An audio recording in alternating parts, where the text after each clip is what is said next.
Okay, so basically, for this build guide, I just want to go over like simple stats, I suppose, maybe some prefixes on gear that you need to kind of look for to make this build work. One thing is the build doesn't really come online until about, I'd say probably until you get Avalanche. You need to get Avalanche before it works, and then you also need to be able to get most of these cold nodes on Storm Totem. And then, of course, with Thorn Totem, you're going into Pillars of Heorot to turn this into a cold totem. And then you're also making sure, because this gets converted to Frostbite with this node. And then you got like duration, extra damage, which this changes to hit damage per Frostbite, which makes your totems do a lot more damage. So with Warcry is pretty important because you've got, if you look over here, this of course transfers it to cold skill.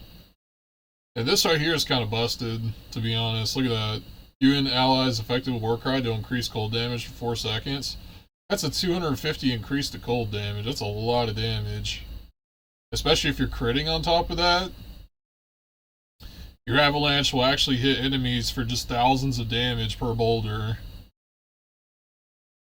So, that's pretty huge.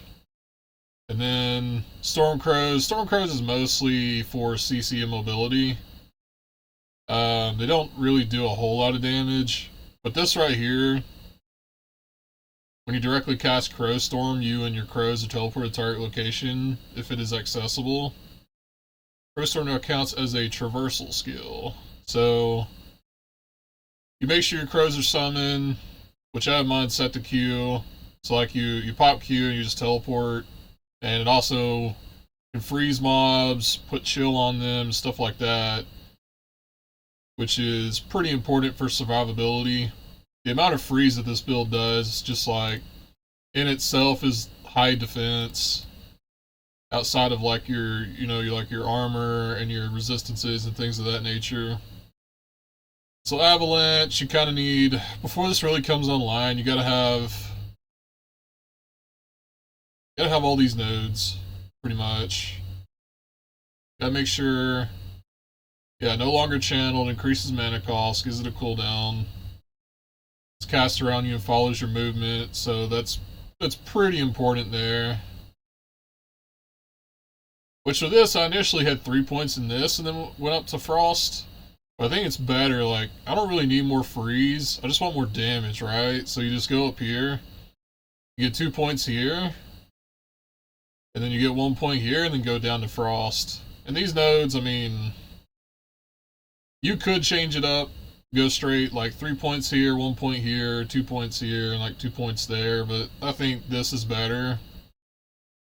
Which of course we put 4 points here, because we want our boulders to hit as hard as they possibly can, and this is multiplicative, so this is probably one of the best stats on the Avalanche tree.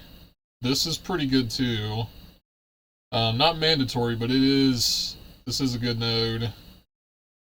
So, this is fully converted to cold damage. Your Warcry is doing cold, stacking Frostbite, gives you cold buffs. You also got some healing down there.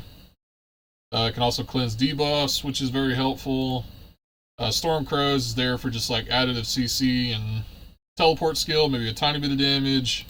And Thorn Totems basically just does Frostbite stacking and things of that nature, so yeah, this is the build, and I have some videos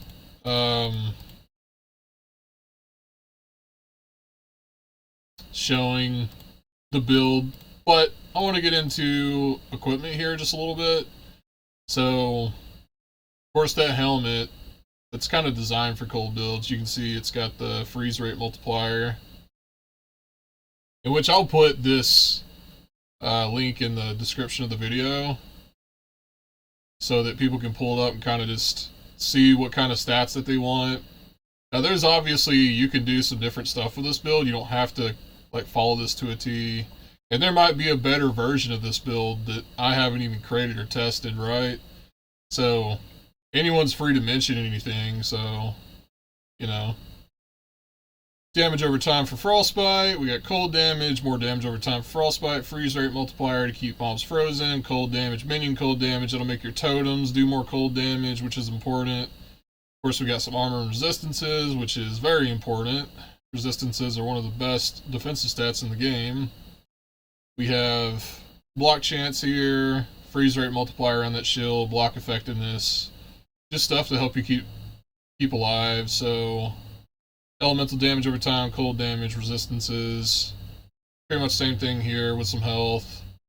Health, stun avoidance, physical resistance, product resistance, attunement. Attunement's a pretty good stat for this build, as is most primalist builds. So yeah, and then like relics, we have... This just gives you an idea of what to look out for. Like frostbite on cold hits pretty huge, and then just extra cold damage. So, and then you just run... I honestly, at least early on, until you start getting really good gear, just put a bunch of defensive stuff in here to keep your resistances up, because you don't want to... I'm a firm believer that I don't like playing builds where I just run in, kill everything, but I'll also get one shot. I'd rather kill slower but never die. I just hate dying constantly. It's just not the way to play the game for me. So yeah, that is pretty much it. And yeah, we're gonna go into one of our videos just showcasing how the build plays out. So yeah.